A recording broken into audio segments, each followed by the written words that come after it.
Finger pointing from the operators of World Baseball Village in Bellevue to the city and back. The big losers, unfortunately, kids who just wanted to play baseball and the parents who paid money. The complex south of the Offutt Air Force Base is still a mess after the June tornado. Reporter Nick Starling tries to get to the bottom of a tournament that struck out. The ball fields here are still in disarray months after that storm whipped through this area. It also sparked a war of words between the city and World Baseball Village, leaving players and coaches in the middle if they'll get a refund back from that canceled baseball tournament. Bent metal fences, birds instead of balls in the batting cages.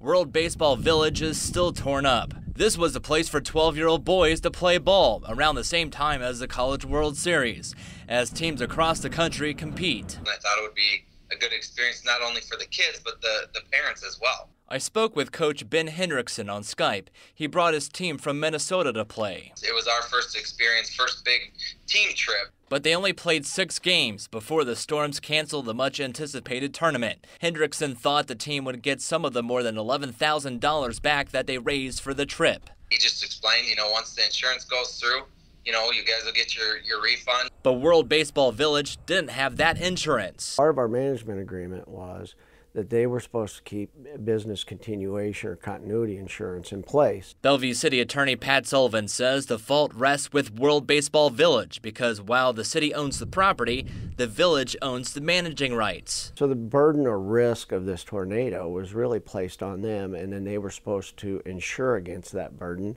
and they didn't insure against it. But Sullivan admits the city didn't check to see if World Baseball Village had the required insurance. Should the city of Bellevue been checking on that every year and, Monday morning quarterbacking or hindsight? Yes. This, he says, leaves the teams in the dark, wondering if they'll get any money back. I was kind of disappointed in how we were told.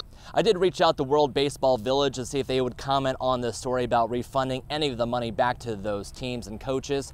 However, they did not respond back to me by the time of this story. However, we will follow up with this to see if those parents and coaches do get any of that money back. Reporting in Bellevue, Nick Starling, 3 News Now.